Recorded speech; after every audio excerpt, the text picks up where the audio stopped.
પિતા પુત્રીના પવિત્ર સંબંધનો ગુણગાન ગવાય છે। પિતા પુત્રીના અતૂટ લાગણીસભર સંબંધોનો જોટો જડતો નથી, પરંતુ કેટલાક હવસખોર પિતા એવા પ્રકારનું કૃત્ય કરે છે કે પિતા પુત્રીનો સંબંધ પર કાળી ટીલી લગાવી દે છે।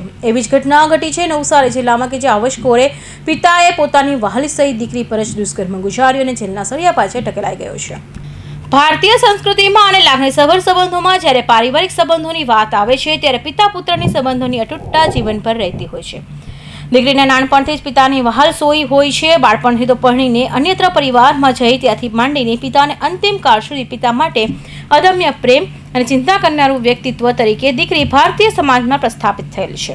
એવા પવિત્ર સંબંધોને લજાવતો કિસ્સો નવસારી જિલ્લામાં બન્યો છે, જ્યાં એક નિષ્ઠુર પિતાએ પોતાની પત્નીની ગેરહાજરીમાં દીકરી સાથે દુષ્કર્મ આચર્યું। બીજાને જણાવશે તો મારી નાખવાની ધમકી શુદ્ધ આપી હતી।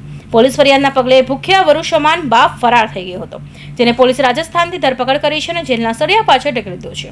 લાડકોડથી મોટી કરેલી દીકરી પર પિતાએ બળાત્કાર ગુજારનાર માતાએ હિંમતભેર પોલીસ ફરિયાદ નોંધાવી છે અને અંતિમ શ્વાસ સુધી સજા આપવાની આવે તેવી માંગ કરી છે। પોલીસે કહ્યું કે પિતા સામે પુરાવા ભેગા કરવાની તે દિશામાં તપાસ શરૂ કરી છે।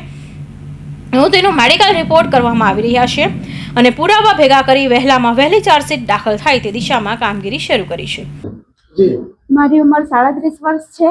મારી દીકરીની ઉંમર 14 વર્ષ છે। મારા પતિની ઉંમર 43 વર્ષ છે। એક સગા બાપે જ એક 14 વર્ષની દીકરી સાથે રેપ કેસ કર્યો છે। મારી દીકરીને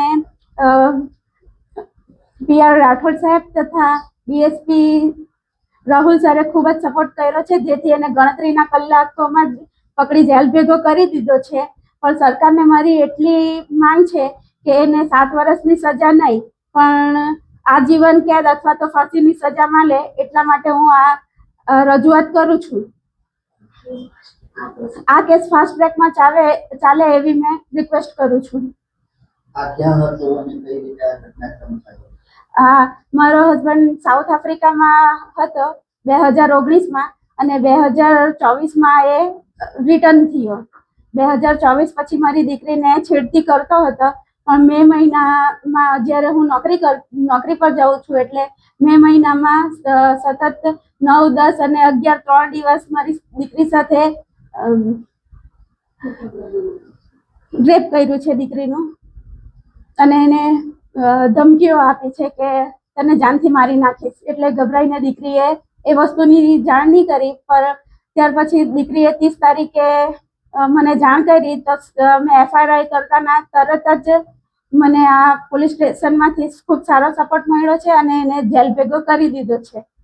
પણ સરકારને મારી એટલી જ માંગ છે કે એને 7 વર્ષની સજા નહીં પણ એને આજીવન કેદ અથવા તો ફાંસીની સજા આપો। નવસારી જિલ્લામાં એક એવી ઘૃણાસ્પદ ઘટના સામે આવેલ છે કે જેમાં બાપે પોતાની સગી દીકરી ઉપર રેપ કરેલાનું જણાય આવેલ। તે મુજબ તેની કાયદેસરનો ગુનો દાખલ કરી અને તેની આગળની કાર્યવાહી કરેલી। ત્યારબાદ આ જે બાપ જે છે એની પણ કાયદેસર ધરપકડ કરી એફએસએલ તેમજ તેની મેડિકલ તપાસણી કરાવડાવી અને નામદાર કોર્ટને હવાલે કરેલ છે। હા, હાલ એની ધરપકડ કરેલ છે, રિમાન્ડ લીધેલ છે અને હાલ જેલ હવાલે છે।